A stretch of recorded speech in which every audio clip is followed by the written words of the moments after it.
Hi, my name is Jonna and I play football for Chelsea FC and for the Swedish national team. And you are listening to the Blue Day podcast.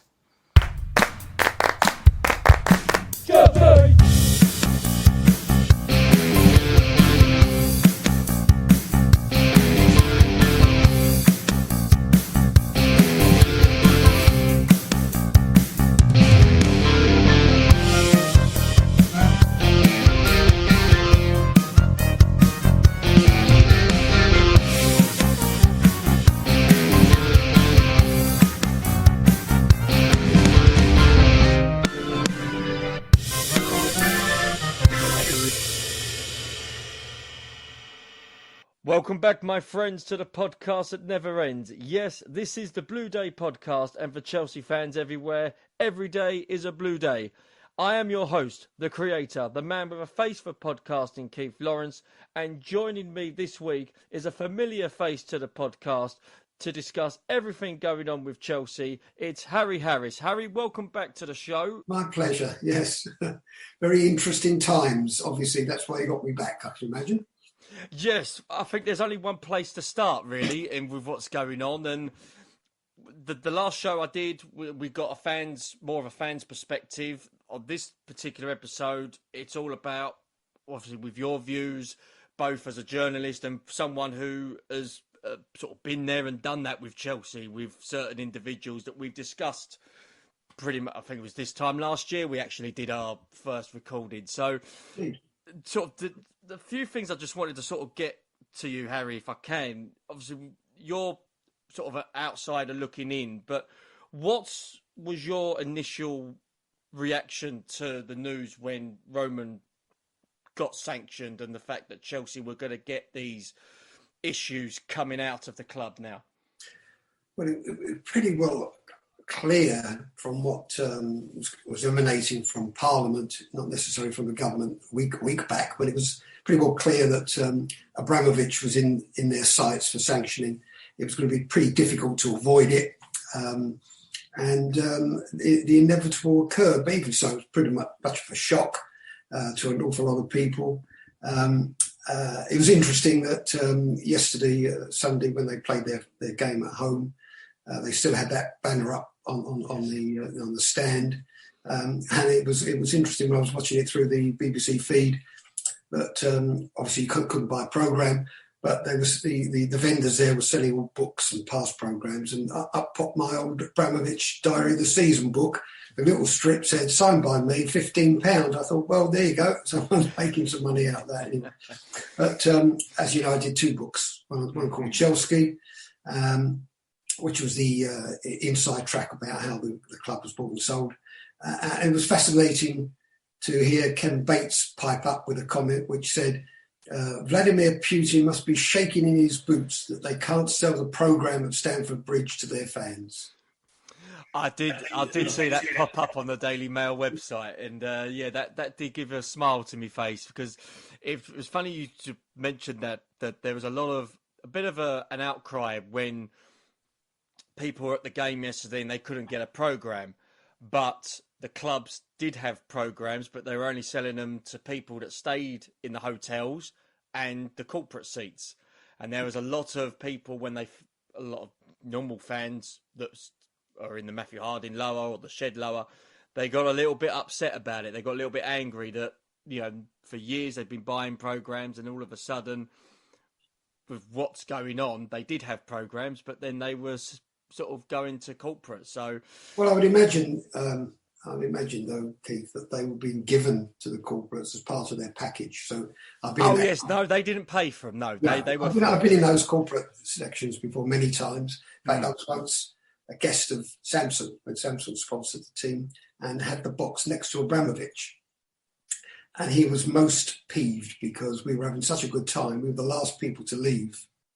We'd had quite a bit to drink, and of course he doesn't drink. When we actually passed his box, I did catch sight of him with his arms folded, looking very disdainfully down at us, staggering past his box. But, of course, we're having a good laugh about it, but it's not a laughing matter. What's happening in Ukraine is is anything but something to laugh about. Clearly, you're asking me from a journalistic perspective my view about what's going on, and I think there's certainly the media have their knives out for Abramovich, and he's clearly with good reason to. He's an easy target. He has had links with Putin, but it's like saying that anyone who had links with Gordon, with Blair in his time when he invaded certain countries that he shouldn't have done, that now, with arms of mass destruction and that never existed, and he should be, indicted for war crimes. People who were sponsoring and paying money into the Labour Party at that time, should they be held to account? I think it's there's a touch of hypocrisy there, of course, but one can't deny it, that it hits Putin hard when his favoured elite are sanctioned in this way, and indeed Putin himself is sanctioned. So that there is nearly no defence for the indefensible. Was this always going to happen to Roman in terms of people wanting to know where he got his money from, or in regards to when he bought Chelsea? Because for years there's been sort of rumours and myths about, Labour government, for example, wanting to know exactly where Roman got his fortune from or how he's pumping money into Chelsea. Do you know from your journalistic background that people were looking at Roman even years ago in regards to this guy we've never heard from before, he doesn't speak to the English media, what is he legit? Is his money legit? Has this always sort of been like a myth that's surrounded him in terms of people looking to, as you say, get the knives out and find out whether his money is legit or not? Well, the money trail, money laundering, and how all these funds are stashed away in offshore accounts, where they come from and where they're going is almost impossible to detect. But it's pretty well clear that he benefited from his association with Putin, as did many other people of his ilk, and acquired enormous wealth as a consequence. And it's also clear that Putin called in favours when he needed to. Abramovich bankrolled the Russian coach for the World Cup. Ancelotti was paid directly by Abramovich. When it came to renovating some of the stadium for the World Cup, Abramovich put his hand in his pocket again. Now, you could say, was he forced to by Putin, or if he was asked to by Russia, his homeland, to help with the World Cup, being such a great football person as he's been proven to be, would he probably not done that voluntarily? And little is made of the fact that, during the pandemic, the Stamford Bridge Hotel was given to all the nurses free of charge, and how much he's donated without any desire for the publicity or need for it. So that seems to have got lost in translation, as I said, with the media really pointing their finger at him, and quite rightly so, and investigating those links that you asked me about. So, but again, I go back to that phrase: "There's no defence for the indefensible." You can't whitewash what's going on and the consequences of it. But you have to feel sorry for Chelsea supporters who are suffering as a consequence, and they have no right to suffer. It's not their fault. Well, that leads me quite nicely to my next question in regards to the sanctions that the club are now under at the moment. Do you feel that that's fair, or do you believe that, hopefully with the FA having some negotiations with Chelsea and the Premier League, that some of the sanctions can be lifted or perhaps altered so that Chelsea can actually run properly as a football club in terms of the finances and in terms of players being paid? Well, there's two answers to that. First of all, government have little passion or feel or empathy with the national sport. They don't get it. But they did get the fact that they had to have the sanctioning of the football club on a special license. They couldn't have just shut it down. You'd have been talking about tens of hundreds of thousands of voters because, Chelsea have 1 billion fans around the world, but in this country, it's not just the people who go to the game. There's a lot of people that follow Chelsea and support Chelsea and would have found that hard to stomach by just shutting the football club down and ruining this football season. But they don't. So they have issued a license. So they have had some intelligence into the fact that they can't just shut down a football club like Chelsea. But I don't think that license goes anywhere far enough. It is a license set out by people that just don't have any empathy with football. They just don't get it. And you can't just say you can't sell programs to the fans. I mean, it's just nonsense. No one's going to understand that because you've sanctioned the football club, so no money can come in or out. There's no bank accounts. So where does the money go? I mean, anyway, it is an equation which is difficult to get to grips with, but no one has tried to. And I'm sure there'd be a solution. If there's a problem, there's always a solution. But the second part of it is, of course, the sale will be fast-tracked. And in my view, I think Candy will be buying the football club by the end of the week. He's already made noises about financially propping it up, whether or not he can, but that licence would need to be extended for him to do that. In other words, if it goes on too far, the purchase of the club, he's prepared to pay the £28 million wages for April, and he'd foot the bill if they need to go EasyJet to Italy for the Champions League. I like Tuchel's point that he'd even drive the bus to Italy. But that shows the nonsense of the fact that the licence needs to be extended. So we'll talk about Candy in a minute, but when you sort of talk about the restrictions and the licence, even to sort of close the shop down, I understand it to a point because it's about money being pumped into the club through new transaction. But when you've got employees at the club that are now worried about their futures, and these are on modest wages, they've got mortgages to pay, they've got families to feed, and this is happening to them. This isn't no fault to their own. This is no fault of Chelsea Football Club, albeit the owner's ties and links. Is there going to become a point where, as you say, Chelsea, there is going to have to be a quick sell? Or do you think that it would be best for Chelsea to have the right owner rather than the first owner that puts his hand up? And I say that with all due respect to the bidders out there, but you've got perhaps some of them that want to make a quick buck out of buying Chelsea, or you've got ones that sort of would like to buy the club in order to enhance their profile. Yeah, that's why I think, Abramovich's wish, he doesn't want the money, but he'd like to, whatever profits go to help all those suffering in Ukraine. He didn't specify Ukrainians and not Russians, he's Russian. So, there's nearly 13,000 Russian soldiers have been killed needlessly, put into a war that they don't want either.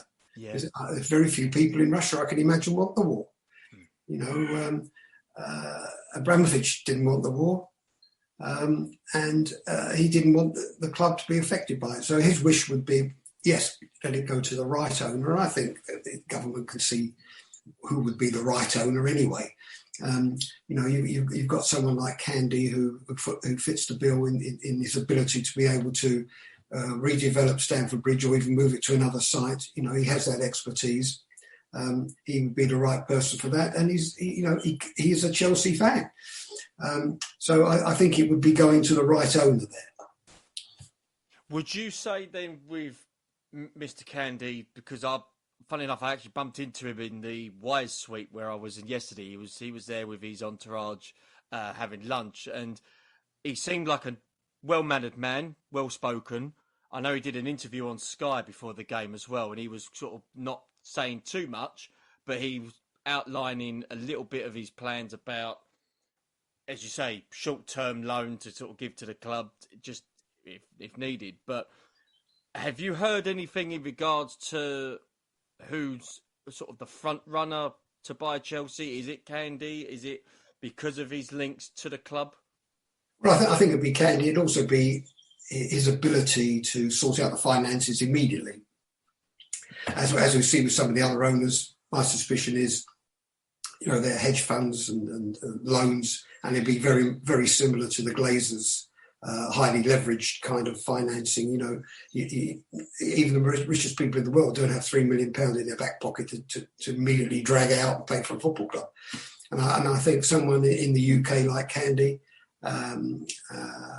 would be better positioned to generate those kind of loans rather than, as the Glazers have done, pay them off endlessly most of it into their back pocket. So I think, I see whichever way it goes, it will be leveraged. People will be taking out loans. It's how they are paid off and how quickly they're paid off. So Abramovich has been there 19 years, and he said after he arrived, and you'll find that in one of my early books, he wants the club to be self-sufficient after 5 years. And 19 years later, he'd put in £1.5 billion. The club is not run in a sustainable way. Far too much is spent on far too many players, and the overload of players is that 80 players out on loan. It's only a sustainable product because it was propped up by someone who had endless amounts of money and was pouring it in because it was his hobby and his love. Anyway, the fact of the matter is, you don't really need that kind of financing anymore in football. As Liverpool have shown you can win the Champions League, you can win the league, and they may very well win the league this year against a Manchester City financial model, which is very similar to Abramovich's, which is endless amounts of cash available. You need the best kind of coach, Jurgen Klopp, who gets the best out of the players, recruits the best players. Every player seems to arrive there. If they're injured or difficult to settle in, you have to give them time. Some of them just hit the road running and are tremendous assets to the team. And some of the players coming through their youth system are just, incredibly gifted. And there at Chelsea, you have a decent manager. Abramovich's model was what, I don't know how many managers, 15 in his time. There was quite a few, yes. There was a lot. Revolving door there. But, the model of Chelsea's football operations will now have to change dramatically. And do you think because of the change that pretty much will come, no matter who's going to be the next owner, there will be a change? Do you think that there will be a massive change in how Chelsea approach the transfer market, for example? So they won't perhaps maybe look at buying someone for £100 million or look at loaning 20 players out from their academy into Europe for the next, say, 2 to 3 years. Do you think the entire structure of the football club will need to change? Because, as you say, the amount of expenditure season in, season out is not, it's not compatible to do all the time. Yeah, well, could I say a need? I mean, it's going to change. It will change. It has to change. So there will be a different model. It'll be very much, if anyone's got any sense, and I'm sure Candy's astute businessman, judging by what he's achieved so early in his life, there will be a more sustainable model. I mean, you don't buy Lukaku having already had him and then sold him and bring him back for £100 million. I think they still owe 79 million on him. Yeah. If you've got any sense, they'd write that off and send him back.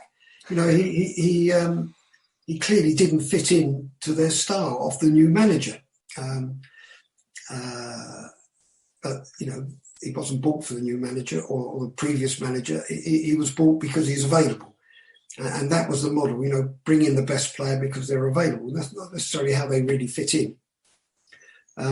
So you really need a good manager, which they've got one. You need to listen to him. He needs to be the head of recruitment and the final say on recruitment, and to bring in, decent young players. Chelsea too often have brought in the ready-made player. Doesn't last very long, probably just as long as the manager lasts. So they've got some really good, talented young players, and they've loaned out some good players that are really playing exceptionally well at the moment. The young guy in midfield at Crystal Palace. I mean, he can come back to Chelsea and walk straight into the team. There's no question about that. And that's what he should be doing. They shouldn't be looking for just the next big thing in midfield and spending another £100 million. To bring in these kids that really are good and stick with them. And because they've got so many good youngsters, I think that would be the first thing they need to do. You don't buy the championship just by splashing out all that amount of money. And Jurgen Klopp has been saying that endlessly. I'm not paying those kind of huge figures. He bought 2 players a couple of years ago for big money, but they weren't, £100 million players, but they were half of that amount, but 2 players in the positions they particularly needed. And he was astute enough to bring them in, and they're young enough to be in there for a few years. So that is going to be more of their recruitment model based on what Liverpool are doing. Because there'll be some supporters that are listening to this that will think that, Chelsea are not spending big anymore. They're going to go down the similar road to Arsenal or Tottenham. We're not going to compete for major trophies.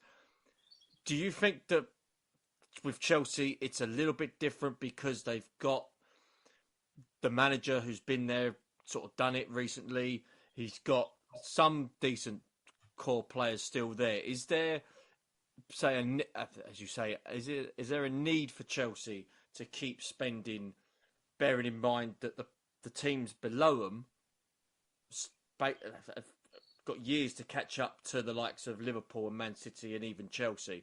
So when sort of you hear fans worrying about, this team's spent 60 million or 70 million on this guy. Man City have spent, or may spend 100 million on Haaland. How can, we need to compete? If Chelsea have got this change concept model, do you believe that as you say, with the right manager and the decent academy players coming through, that Chelsea can still compete? Or are we looking at Chelsea perhaps maybe battling for Champions League positions or even staying in the Europa League rather than the top echelons of the Premier League? No, I think Chelsea will be exactly where they are, because a different model doesn't necessarily mean a worse model. Yeah. So it's a fallacy to say, for example, a club like Spurs don't spend money in the transfer market. They were one of the biggest spenders, but I think the 4th biggest spenders last season. But it doesn't make any difference. But what the big difference is, it doesn't make a difference how much you spend. The big difference is if you buy a load of tut, it's what you're spending it on. So, that's why I'm saying you're wrong to look at the Arsenal Spurs model. You've got to look at the Liverpool model. And that's the way to go, because you don't need to spend massive amounts. You need to find the right type of players. And I don't know, how much did Mo Salah cost? Oh, well, to Liverpool, I think it must be about 30. 36 million. So don't tell me you got nearly 4 times a good player in Lukaku as you got from Mo Salah. So you don't need to spend huge amounts. Now, and Haaland is really cheap, is really cost effective. He's got a buyout clause of 64 million.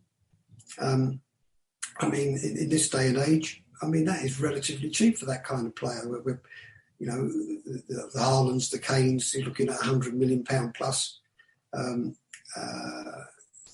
Coutinho cost 140 million. These type of players of that kind of value, it makes Haaland look very cheap. The sticking point with Haaland, of course, is how much you have to pay his agent, which he's demanding a ludicrous amount of money. But but that's another issue. Where are the football authorities regulating agents getting an obscene amount of money? The government are recommending now independent organisation looking after football, and you really got to say that they're right. And it's probably come at the right time. It's always been the right time. It's more than the right time now, because the FA are impotent, the Premier League are dominant. They do what they want. They're run by and owned by the football clubs. And if it doesn't suit them and their increasing wealth, nothing happens. So, an independent regulator for football has been much needed for a long time, and now more so than ever. You cannot carry on with this bizarre test for new owners of football clubs that in reality does not exist. It has no teeth, no one understands it, and no one abides by it. And if you did implement it, they'd probably sue, stopping you, by buying a company, which a football club is. So you really need an independent regulator to get things into a position where you can actually vet new owners of football clubs. No, Chelsea will be in rude health. I mean, they're world champions. They're current Champions League holders. They're still defending that trophy. They fell short of the title here after a very good start, basically because they spent £100 million on a striker who just didn't fit in. Very much playing like Man City, really, without recognised centre forward. I mean, Haaland would be a phenomenal signing for them, but I think they balked at spending that kind of money on agents' fees, although what did they spend last year on agents' fees? £36 million. But I think in this one deal, you'd have to pay the agent as much as that. So look, they've got some brilliant young players. Their recruitment needs to be more on the Liverpool model, and they could be as successful. I don't think it could be more successful than bloody well, champions of Europe and champions of the world. I mean, apart from being champions in their own country, which is still possible, they're one of 3 or 4 teams that could possibly challenge next season. And I say only one of 3 or 4 teams, probably only one of 3 teams that could challenge next season. But they will have a different recruitment model, not necessarily worse, but different. And if it is to be different, it will need to take time to get used to, because how Chelsea have been in the past when results haven't gone their way is immediately the manager leaves and the manager is sacked. How crucial is it, even with the new ownership potentially coming in for the next 12 months, how crucial is it that Tuchel stays? Because since about Thursday that there was a comment that made about, Tuchel would be great for Man United. Well, since then, the newspapers have mentioned how crucial it is for the manager to be sort of the one to control the incoming players and everything. How crucial is it that Tuchel's there for the next 12 months while the ownership is changing? And do you think that, because there was reports that Manchester United are now linked with him, because there was a few comments made on social media about how Tuchel would be suited at Manchester United, how Tuchel has done during this little crisis at Chelsea, how crucial it is for Chelsea to have him for the next year or so at least, to see where things lie? Well, they have him under contract, and I should imagine the new owners would extend that contract. Alex Ferguson never won anything for 4 years. Klopp never won anything for over 3 years. It's not always about just delivering those trophies. I mean, Abramovich had a high bar for his managers. You had to keep on winning. But I think football doesn't work like that, as we all know, and sometimes there's a little lapse. You don't have to win, you can't win all the time. It's crucial to keep a good manager. I mean, the only point of getting rid of the manager is if you can find someone better. For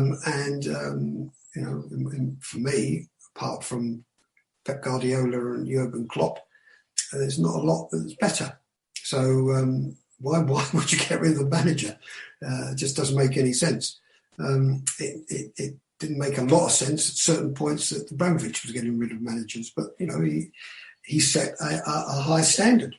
That's not a bad thing. And it certainly worked. You see the volume of trophies.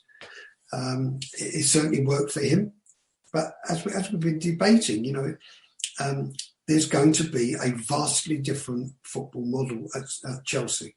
It doesn't necessarily mean because it's different, it's worse. And sort of looking back, and I'm remembering going through the chapters of your book of the Chelsea Revolution, that summer of 2003 where the landscape of English football, not just less Chelsea, but English football changed, where Chelsea were buying players left, right and centre. Do you think we'll ever get that again? Not necessarily at Chelsea, but I'm talking in regards to Newcastle as well, with their wealth and other clubs. How one team dominated that transfer window. Do you think we'll ever get something like that again? I don't think we will, and I don't think there's any necessity for it. I mean, when he took over, he was throwing money in all directions. There were a number of players that didn't want to go there, and there's a number of players that don't want to go to Newcastle, no matter how much money you might be perceived to be there. It's not necessarily the place you want to be. And some of the recruitment right at the beginning wasn't the right recruitment, but it was desperation. It was. And Man City had it at certain points, on deadlines. They were buying certain players that eventually fizzled out into nothing for huge amounts of money. Robinho was one of them. And their recruitment changed. It has to change. It has to progress. You can't just throw money at it and expect it to work. As Chelsea found with Lukaku, throw £100 million and you've got a ready-made centre forward who's going to score 30 goals and you're going to win the league. No, doesn't happen. So,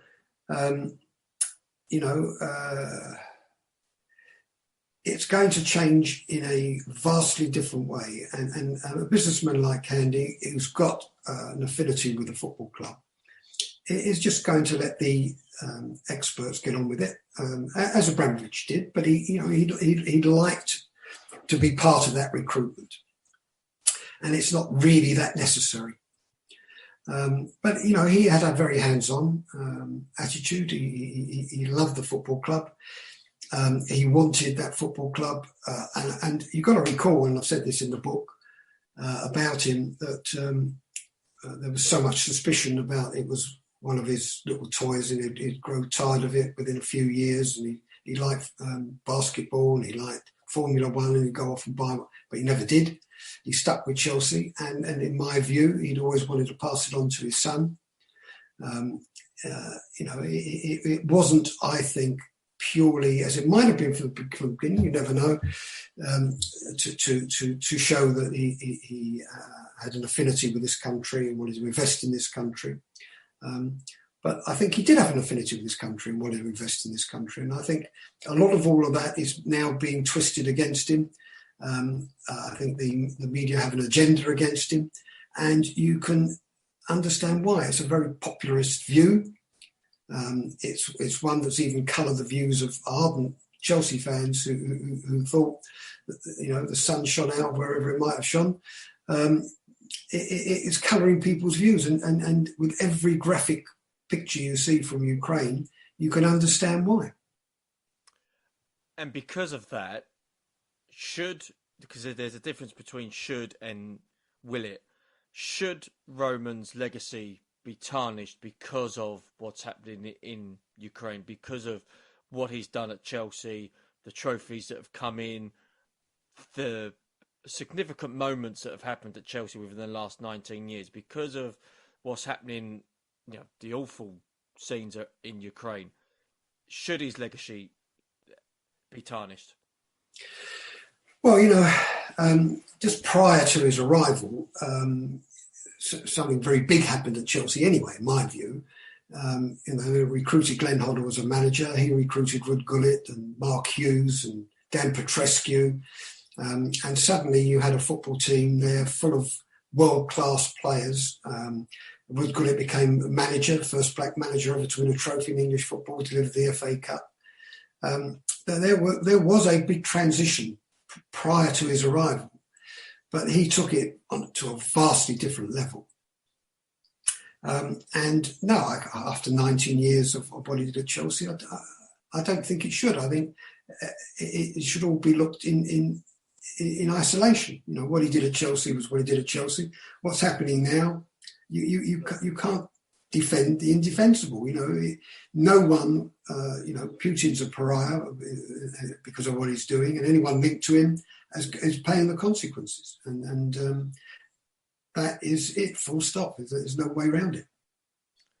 And just finally on this, in your expert opinion, with many years as a journalist and writer, do you think Chelsea will be fine for the next sort of few months at least? Because there's a lot of people thinking that Chelsea are going to go down in the mire. There'll be no money for the wages. The credit cards are being still frozen.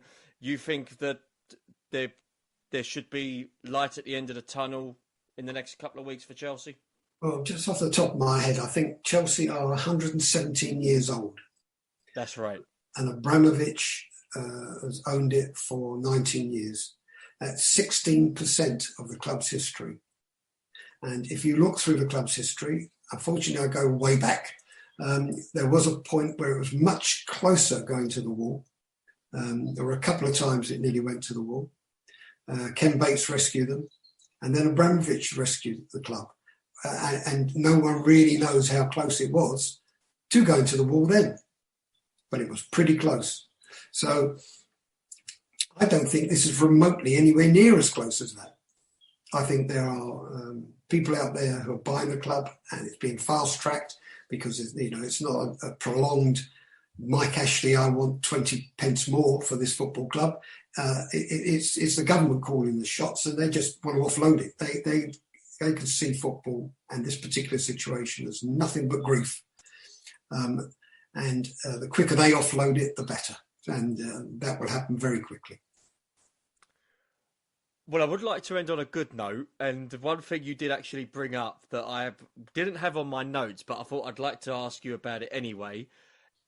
The FA Cup final 97, can you believe it's 25 years ago this year? And obviously, as you've mentioned, Ruud Gullit, somebody who you've spoken to and you know well, lifts the trophy for Chelsea, and Chelsea just go on to another level from that with bringing in players like Desailly, and they form a partnership between him and Frank Leboeuf. As you say, Chelsea back then completely different to what it is now. But can you believe it's 25 years since that cup final? Only now that you mentioned it, it does seem like only yesterday. And it's crazy to think that with the way Chelsea operated under Bates with Ruud Gullit, and bringing players like Gianluca Vialli, and these players, Vialli scored in the Champions League final that year in '96. As you say, those sort of special memories for Chelsea provided by extraordinary people. Yeah, but all pre-Abramovich as well. Yeah. And I still remember the teams back in the 60s and the 70s, and particularly in the 70s. I mean, what a phenomenal team that was. And they were playing on mud heaps, where a punch-up didn't even get you a yellow card. Oh, you'd get a 6-month suspension there for a punch, I think. But just last little thing in regards to Chelsea, but I do want to sort of touch on the 97 Cup team. When you sort of saw that, and you saw Ruud Gullit lift the trophy, and with Bates sort of smiling like Cheshire Cat because his team's won the cup final. Did you see at that point there was a change in the air with Chelsea, and the fact that perhaps they might not have the finances or the history as Manchester United at that period, but Chelsea were going to go on to another level with Ruud Gullit in charge? Obviously, there's a little bit of a change 6 months later, but to have that sort of in your locker now, was there sort of a notion that Chelsea have finally arrived? I'd go back further than that. I'd go back to Glenn Hoddle and Ruud Gullit's first game, against Everton at Stamford Bridge. which I had the pleasure of watching from the press box. I'd followed Gullit's career avidly, been there in the European Championships, saw him walk out of the World Cup. Watched him many times for AC Milan. And of course, he was a World Footballer of the Year, captain of Holland, won the European Championship. And there he was playing for Chelsea. I mean, you couldn't believe it, really, because, and I think in that one game he played sweeper, centre-half, then he went to central midfield, then he went out on the wing, then he played centre-forward. And it was hard to tell which was his best position. That's brilliant. Just remember it now, obviously, with the highlights and when Ruud Gullit scored his first goal. I think it was against Southampton at home. Fantastic volley as well. It was just superb finish. But in regards to finishing, we'll wrap it up. But just one final sort of question to ask in regards to Roman. Just to summarise, you believe Nick Candy will be the next owner of Chelsea Football Club? Well, you've seen all the candidates. I'd be amazed if he isn't the preferred one. Right. Well, Mr. Harris, you've been our preferred guest this week. I really appreciate you coming onto the show, and thanks again for this week. And hopefully, we'll see you down the road sometime soon. No problem. Take care.